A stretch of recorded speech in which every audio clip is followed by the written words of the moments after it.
প্রত্যেক বছরই শবে বরাতে রোজাটা রাখা হয়। সারাদিন রোজা রাখার পর ইফতারির সময় একটা অন্যরকম মনে শান্তি লাগে। সব কাজের ফাঁকে নিজেকে নিজের একটু মনে রাখা লাগে, নিজের কোনটা পছন্দ, নিজের কোনটা খেতে ইচ্ছা করে। কি বাজার করলাম দেখানোর জন্য ভিডিও করতেছিলাম, মাঝখানে ঠুস করে একটা অঘটন ঘটে গেল। আসসালামু আলাইকুম সবাইকে, কি অবস্থা সবার, কেমন আছেন? আজকে আমরা রোজা রেখেছিলাম আর আমার আজকে গোসল করতে একটু লেট হয়ে গেছে। আমি দুপুর টাইমে গোসল করতে যাবো এমন সময় আমি ঘুমিয়ে পড়েছিলাম। মাত্র পিছন থেকে যে গেল ও হচ্ছে আমার হেল্পিং হ্যান্ড। এদিকে আমি লেবু কিনে নিচ্ছিলাম কারণ ইফতারির সময় শরবত খাবো এই জন্য। লেবু কাটলে আমার জান বাচ্চাটাকে দেওয়া লাগবে ওর লেবু অনেক পছন্দের। লেবুতে যেহেতু ভিটামিন সি থাকে বাচ্চাদের লেবু খাওয়া ভালো, কিন্তু অতিরিক্ত খেলে আবার গ্যাস্ট্রিকের প্রবলেম হতে পারে। ইনায়া গত বছর পেটে ছিল, তখন শুধুমাত্র শবে বরাতে রোজা রাখতে পারিনি। ইফতারিটা একদম সিম্পল ভাবে করব, তেমন কোনো আয়োজন করিনি আজকে, কারণ আমার শরীরটা তেমন একটা ভালো লাগতেছে না। তাছাড়া এমনিতেও রোজার মাত্র আর কয়েকটা দিন বাকি আছে, সে সময় প্রত্যেকদিন ইফতারি বানানো হয়। যদিও সারাটা দিন রোজা রাখার পর এত তেলে ভাজা পড়া জিনিস খাওয়া ঠিক না, কিন্তু নোবেলের অনেক পছন্দের, তাই ভাবি যে থাক রোজার মাসটাই তো মাত্র এই কয়টা দিনে তো নর্মালি তো বানানো হয় না, তাহলে খাক, সমস্যা নাই। তো এখানে বেগুনি আর হচ্ছে একটা চপ আছে, সাথে আছে মটরশুঁটি। এগুলো কিন্তু আমি বানাইনি, আমাদের পাশের বাসায় একটা আপু আছে, ইনার ফ্রেন্ডের আম্মু, তিনি দিয়েছেন। তো অলরেডি আজান দিয়ে দিয়েছে। তো সারাটা দিন রোজা রাখার পর যখন ইফতারি করা হয় তখন মনে কিন্তু একটা অন্যরকমের শান্তি লাগে। অল টাইম ইনায়কে আমি আমার সাথে সাথে রাখি, মেইনলি হচ্ছে যখন আমি রান্না করি কিংবা যখন আমি কিছু গোছাই, ওকে আস্তে আস্তে আমি এগুলো শিখাই। ইনশাল্লাহ ওর যখন 7 বছর হবে তখন থেকে আমি ওকে রোজা রাখার অভ্যাস করব।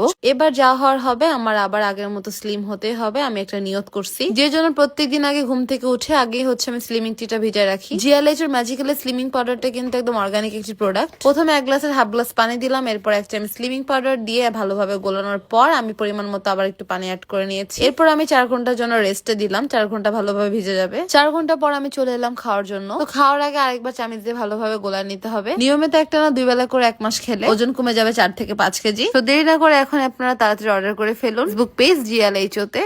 সকালে আমি রুটি খেতে পছন্দ করি, তাই আমার বাসায় 1-2 দিন পর পর রুটি বানানো লাগে। এক ছোটে বেশি করে বানায় রাখি 2 দিনেরটা। আমার যে হেল্পিং হ্যান্ড আছে অনেক সুন্দর রুটি বানাতে পারে, ও রুটি বানাচ্ছিল আর আপনাদের ইনায়া সোনা বসে বসে দেখছিল। সবাই ইনায়া পাখিটার জন্য দোয়া করবেন, জীবনের জন্য অনেক বড় হতে পারে, মানুষের মতো মানুষ হতে পারে, বড় হয়ে বিপদে মানুষের পাশে দাঁড়াতে পারে। আজকে কোনো স্কিন কেয়ার করবো না, অনেক টায়ার্ড লাগতেছিল, অনেক ঘুমও পাচ্ছে আমার। যে হালুয়ার ব্লগটা বানিয়েছিলাম সবে বরাতে, তো এখানে সবাই আমাকে কমেন্ট করতেছে যে আপু আপনি কিভাবে সবকিছু এত সহজভাবে ম্যানেজ করেন। প্রথমত আমার কাছে মনে হয় একটা মানুষের জীবন ব্যস্ত থাকাই ভালো। যত ব্যস্ত থাকবেন ততই নিজের প্রতি নিজের মায়া বাড়বে। লাইফে সে মানুষগুলো অশান্তির কারণ হয়ে দাঁড়াবে, যাদের জন্য আপনি অনেক ভেবেছেন আপনার নিজের কথা না চিন্তা করে, তারাই দেখবেন একটা টাইম অশান্তির মেইন রিজন হয়ে দাঁড়াবে আপনার জীবনে। তো এই টাইপের 2-1টা মানুষের জন্য যারা উপকার পাওয়ার পরে কৃতজ্ঞতা প্রকাশ করে, তাদের প্রতি আস্থা থাকে না। তো আজকে রাতে একটু হেলদি খাবার খেতে মন চাচ্ছিল, তাই হচ্ছে এটা বানিয়ে নিয়েছি আমি। এটা রেসিপিও যদি আপনাদের লাগে অবশ্যই কিন্তু আমাকে কমেন্ট করে জানাবেন, তাহলে আমি আপনাদের সাথে শেয়ার করবো। এদিকে আপনাদের ইনায়া সোনা রাতে ঘুমাতে যাওয়ার আগে তার মামার কোলে বসে বসে ব্রাশ করতেছিল। ইনার কিন্তু অনেকগুলো ব্রাশ, কিন্তু বড়দের ব্রাশ যেহেতু পছন্দ করে তাই বড়দের ব্রাশ ওকে একটা কিনে দেওয়া হয়েছে। এরপর সকালবেলা ঘুম থেকে ওঠার পর চলে আসি আমি কিচেনে, কারণ হঠাৎ করে আমার আজকে নুডলস খেতে মন চাইছে। তাছাড়া আজকে আমি একটু বাজারেও যাব, খুবই সিম্পল ভাবে রান্না করবো নুডলসটা আজকে। আমার সকাল সকাল বাজারে যেতে বেশি ভালো লাগে, কারণ এই টাইমে মানুষও কম থাকে আর ফ্রেশ